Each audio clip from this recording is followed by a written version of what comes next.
Guys welcome back to exemplar C H. Friends, figures of speech के बारे में हम लोग बात कर रहे थे। आइए उसका दूसरा भाग आज शुरू करते हैं क्वेश्चन नंबर 33 से। आज का क्वेश्चन नंबर 33 है, a figure of speech in which a qualifying adjective is sometimes transferred from a person to a thing और from one word to another to which it does not strictly belong is called transfer epithet. कह रहा है friends कि कोई qualifying adjective होता है जो transfer होता है किसी व्यक्ति से किसी वस्तु पर ट्रांसफ़र हो जाता है, या किसी एक शब्द से दूसरे शब्द पर ट्रांसफ़र हो जाता है, लेकिन यह स्ट्रिक्टली बिलोंग नहीं करता है इससे। ये ट्रांसफ़र एपिथेट कहलाता है। एग्जाम्पल आपको बताता हूँ फ्रेंड्स। एक एग्जाम्पल है, ही पास्ड ए स्लीपलेस नाइट। ही पास्ड ए स्लीपलेस नाइट। तो स्लीपलेस जो एडजेक्टिव है ना, वो नाइट के लिए नहीं है बल्कि ही के लिए है फ्रेंड्स, लेकिन यह टाल दिया गया है नाइट के पास। इस बात को आप ध्यान रखिएगा। आई होप ट्रांसफर एपिथेट समझ रहे होंगे। आगे बढ़ते हैं। Name the figure of speech used in the line just for a handful of silver he left अस। ये फ्रेंड्स आपको बताते हैं, ये लाइन है रॉबर्ट ब्राउनिंग का, और किसमें उन्होंने लिखा है, लॉस्ट लीडर। लॉस्ट लीडर में उसने वर्ड्सवर्थ को डिनोट करके ये बोला है कि just for a handful of silver he left us. Handful आपको बताता है सिनेक्डोके की बात करते हैं। फिगर ऑफ स्पीच इसमें है सिनेक्डोके, और ये हैंडफुल ऑफ सिल्वर की बात कर रहा है। तो यहाँ कह रहा है कि कुछ मात्र एक मुट्ठी सिल्वर। सिल्वर का मतलब यहाँ है प्रसिद्धि से, यानी कुछ प्रसिद्धि के कारण उसने हमें क्या किया, छोड़ दिया। रॉबर्ट ब्राउनिंग ने बोला है इसके लिए, विलियम वर्ड्सवर्थ के लिए। ठीक है, आगे बढ़ते हैं। फिगर्स ऑफ स्पीच सिनेक्डोके है। The figures of speech in the line sweet, friends seat लिखा है, स्वीट है, ध्यान रखिएगा, ये स्वीट है। स्वीट अर्बन loveliest village of the plain where health and plenty cheer the labouring swain. ये स्वीट अर्बन जो है अपस्ट्रॉफी फिगर ऑफ स्पीच है। इसमें अपस्ट्रॉफ डिनोट करके, यानी स्वीट अर्बन को डिनोट करके बोला गया है कि मैदानों का या मैदान का सबसे प्यारा गांव है जहां पर स्वास्थ्य और प्रचुर मात्रा में खुशियां, चाहे वो लेबरिंग श्वेन ही क्यों ना हो, यानी कठिन परिश्रम करने वाले जो किसान ही क्यों ना हो, सबके सब खुश और हेल्दी हैं फ्रेंड्स। तो ये स्वीट अर्बन को डिनोट करके बोला गया, तो श्योर है अपस्ट्रॉफी है। Name the figure of speech use in the line the soldiers fight for glory and a सेनिंग day. Figures of speech की बात कर रहा है। The soldiers fight for glory, यानी जो हमारे सैनिक है ना, वो देश की मर्यादा प्रतिष्ठा के लिए, ग्लोरी के लिए, महिमा के लिए लड़ते हैं। And a ceiling a day. Ceiling a day का मतलब फ्रेंड्स आपको बताते हैं इनकम की बात करते हैं, और इनकम के लिए यानी कुछ रुपए धन पैसे के लिए भी लड़ाई करते हैं। तो इसका मतलब है, एक तो हम ग्लोरी की बात कर रहे हैं और सीधे रुपए पैसे की बात कर रहे हैं, यानी वो इनकम के लिए भी लड़ाई करते हैं। इसलिए यह जो फिगर ऑफ स्पीच होगा वो एंटी क्लाइमैक्स होगा। The soldiers fights for glory, फिर नीचे डाउन कर दे रहा है सीलिंग अ डे, अर्थात इनकम के लिए भी ये लड़ाई करते हैं, तो एंटी क्लाइमैक्स हो जाएगा। Golden lads and girls all must as chimney sweeper come to dust. कह रहा है एंटीथेसिस है फिगर्स ऑफ स्पीच। एक तो कह रहा है कि जो सुनहरे लड़के और लड़कियां हैं, और कहाँ कह रहे हैं as chimney sweepers come to dust, और जहाँ जो चिमनी स्वीपर होते हैं वहाँ की बात कर रहा है। तो दोनों अगर देखा जाए तो एक तो गोल्डन लैड और गर्ल्स की बात कर रहा है, और दूसरा एज चिमनी स्वीपर की बात कर रहा है। तो दोनों एक तरह से अलग अलग चीज़ें हैं, तो वहाँ पर एंटीथेसिस फिगर्स ऑफ स्पीच हो जाएगा friends.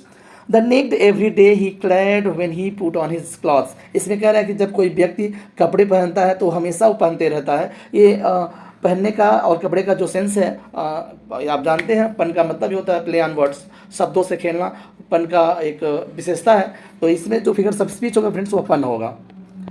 O mischief, O mischief thou art swift to enter the thoughts of the desperate man. Mischief मिस होता है शरारत, दुख।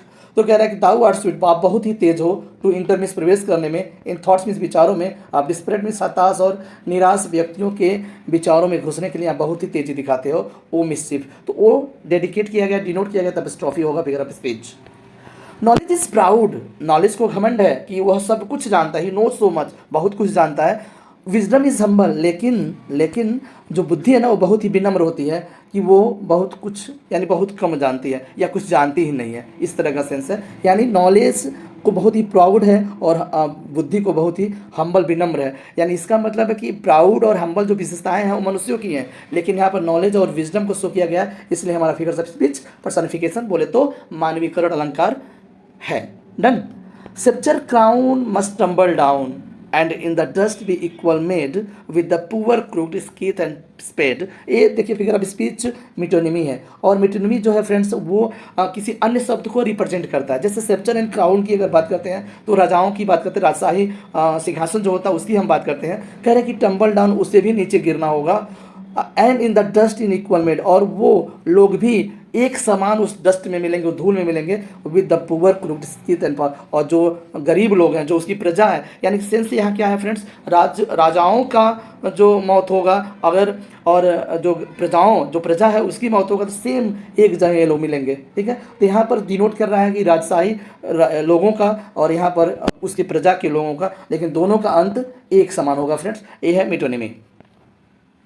Labour has its summit in heaven wide as the earth, कह रहा है पृथ्वी के समान चौड़ा जो लेबर है ना, श्रम है ना, इसका अपना भी एक शिखर होता है, समिट होता है। कहाँ? स्वर्ग में। तो यहाँ एज शब्द आया तो फ्रेंड्स सिमिली हो जाएगा figure of speech. Which was given to man to counsel his thought, कह रहा है कि स्पीच जो है ना किसको? मनुष्यों को दिया गया है, क्या करने के लिए? अपने विचारों को छिपाने के लिए। एक चुटकुला है फ्रेंड्स, एपिग्राम है, फिगर ऑफ स्पीच एपिग्राम है, ध्यान रखिएगा। एक बोला गया है ना कि मनुष्यों को अपनी विचारों को छुपाने के लिए क्या दिया गया है? स्पीच दिया गया है। स्वीट थेम्स, थेम्स आप जानते हैं इंग्लैंड की एक नदी है, लंदन की। स्वीट थेम्स रन सॉफ्टली, कह रहा है डिनोट करके कि रन सॉफ्टली यानी धीरे धीरे बहो या चलो, till I and my song, जब तक कि मैं अपना सॉन्ग में ख़त्म कर लूँ। एपोस्ट्रॉफी है, थेम्स को डिनोट करके बोला है। एरर लाइक स्ट्रा, यानी गलतियाँ एक तिनके की तरह। अपॉन द सरफेस फ्लो, जो सतह है उसकी। He who would search for pearls must down, और कह रहा है कि वह जो मोतियों को ढूंढना चाहता है उसे तो डाइव ही लगाना पड़ेगा, डुबकी ही लगाना पड़ेगा नीचे। तो फ्रेंड्स लाइक की बात कर रहा है तो सिमिली हो जाएगा figures of speech. They speak like sands, वे कैसे बात करते हैं? सैंड्स की तरह बात करते हैं और डेविल्स की तरह काम करते हैं। तो देखिए एंटीथेसिस हो जाएगा फिगर ऑफ स्पीच, क्योंकि दोनों एक दूसरे के अपोजिट टाइप के दिख रहे हैं। बात करते हैं कैसे? सैंड्स की तरह, और एक्ट करते हैं डेविल्स की तरह, राक्षसों की तरह। Youth is full of pleaser, देखिए ये भी कह रहा है कि जो हमारा जवानी है वो आनंद से भरा पड़ा है, लेकिन जो उम्र है ना वो देखभाल में हम भरा पड़ा है, देखभाल से, केयर से भरा पड़ा। ये भी एंटीथेसिस होगा फिगर ऑफ स्पीच। हेल, जय हो। स्माइलिंग मॉर्न, स्माइलिंग मीन्स मुस्कुराती हुई सुबह की जय हो, ये हेल बोला है एपिस्ट्रॉफी को शो करके, यानी फिगर ऑफ स्पीच जो हो जाएगा फ्रेंड्स वो एपिस्ट्रॉफी होगा। कैन टू वॉक टुगेदर, क्या दो व्यक्ति एक साथ टहल सकते हैं? एक्सेप्ट दे बी एग्रीड, यानी अगर वो क्या ना हो, एग्रीड ना हो, एक राजी ना हो, क्या वे एक साथ टहल सकते हैं? तो ये इंट्रोगेशन फिगर ऑफ स्पीच है फ्रेंड्स। प्रश्न पूछ रहा है क्या है वो ऐसा कर सकते हैं, तो इंट्रोगेशन हो जाएगा। हेस्टन स्लोली, हेस्टन मीन्स होता फास्ट और स्लोली मीन्स धीमा, एक दूसरे के अपोजिट यानी ऑक्सीमोरॉन हो जाएगा फ्रेंड्स हमारा फिगर ऑफ स्पीच। कह रहा है 51 की बात करें, it was the best of times, कह रहा है कि सबसे शानदार यह समय था। It was the worst of time, सबसे खराब समय था, यानी एक जगह कह रहा है बेस्ट ऑफ टाइम, एक और कह रहा है वर्स्ट ऑफ टाइम, यानी figure of speech antithesis. Love is an ideal king, प्यार जो है एक आदर्श वस्तु है, और marriage is a real thing, अर्थात मैरिज जो है एक वास्तविक वस्तु है। एंटीथेसिस हो जाएगा figure of speech. Let's go to bed now, let us go to bed now, यहाँ पर देखिए गो टू बेड, बेड का मतलब होता है बिस्तर अर्थात सोने के लिए, लेकिन यहाँ पर टू बेड का मतलब है मिटोनिमी कहता है, रिप्रेजेंट कर रहा है टू बेड को, यानी हमेशा हमेशा के सोने के लिए।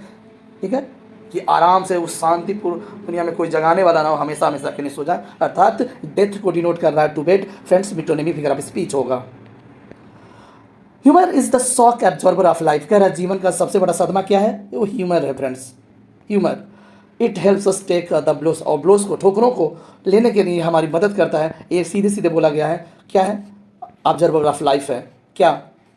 हैमर, तो श्योर है कि मेटाफर हो जाएगा। ठीक है, bring an alarm clock change in the dark of and silent room, कह रहा है कि एक अलार्म क्लॉक जो घंटी होता है घड़ी का, clang in the dark and silent, यानी अंधेरे और शांत रूम में अचानक से बज उठती है, क्या?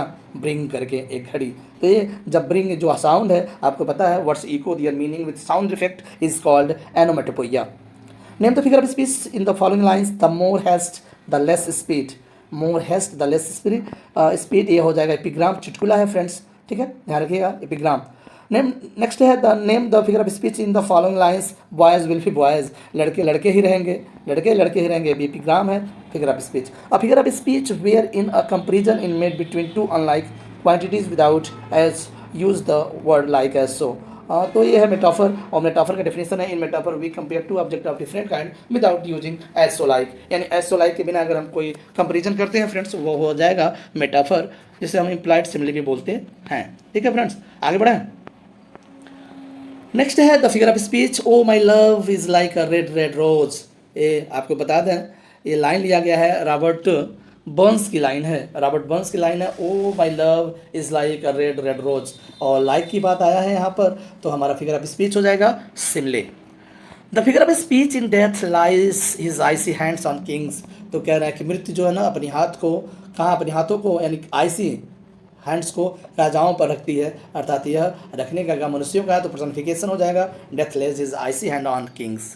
पर्सनिफिकेशन बोले तो मानवीकरण अलंकार। Find out the figure of speech in receive a mortal wound, friends a epithet है, ट्रांसफर एपिथेट है, ही रिसीव्ड ए मॉर्टल वुंड, मॉर्टल मरणशील घाव वुंड, लेकिन यह मॉर्टल जो क्वालिफाइंग एडजेक्टिव है वह ही के लिए आया है, न कि उंड के लिए फ्रेंड्स, ए ट्रांसफर एपिथेट है। एक एग्जांपल आपको बताया ना, ही पास्ड ए स्लीपलेस नाइट। एक चीज़ और आपको एग्जांपल जानते होंगे आप लोग, एक एग्जांपल बोल रहा हूँ, ध्यान रखिएगा। The ploughman homeward plods his weary way, यानी जो किसान घर की ओर चले जा रहे हैं वो वेरी रास्ते के, लेकिन रास्ता नहीं थका हुआ है, थके हुए वो किसान। ठीक है, तो ट्रांसफर एपिथेट हो जाएगा फ्रेंड्स। आगे बढ़ते हैं। Find out the figure of speech in the following statements, I see you coming out of a light blue car tomorrow. ध्यान रखिएगा, इंपॉर्टेंट है, कह रहा है कि I see you coming out, मैं आपको देखता हूँ, कमिंग आउट मीन्स या देख रहा हूँ, कमिंग आउट मीन्स बाहर निकलते हुए, एक हल्के ब्लू कलर की कार से कल निकलते हुए मैं देख रहा हूँ। ये फिगर ऑफ स्पीच फ्रेंड्स इन्यूडो है। आप ऐसे समझिए, अगर मैं कहूँ कि मैं चलते हुए आपको देखा, तो आप सोचेंगे ना कि मैं चल रहा था कि वे चल रहे थे, मैंने चलते हुए आपको देखा, यानी मैं चल रहा था कि आप चल रहे थे, ऐसे फिगर ऑफ स्पीच को इन्यूडो बोलते हैं, ध्यान रखिएगा। वही कह रहा कि मैं हल्के कलर की जो ब्लू कलर की कार थी उसमें से आपको बाहर आते हुए मैं देख रहा था कल। ठीक है, इस बात को देख रहा हूँ, कल देख रहा हूँ, ये ध्यान रखिएगा। तो कमिंग आउट जो है किसके लिए यूज हो रहा है, इसलिए हम इनोडो फिगर ऑफ स्पीच बोलते हैं। और आज का अंतिम question friends, which figure of speech do we see in the following expression, he was a good teacher but he poor student, यानी वह एक अच्छा टीचर था लेकिन जो स्टूडेंट था वो बहुत ही बेकार था, पुअर था, बेचारा था। तो ये फिगर ऑफ स्पीच जो हो जाएगा फ्रेंड्स वो एंटीथेसिस हो जाएगा, एंटीथेसिस ध्यान रखिएगा। ठीक है, ये रहा आज का वीडियो, आई होप आपको मज़ा आया होगा। एक काम और करिएगा फ्रेंड्स, प्लीज़ लाइक ज़रूर कर दीजिएगा, लाइक और शेयर करना बिल्कुल ना भूलें, please please. Okay, thank you, bye bye.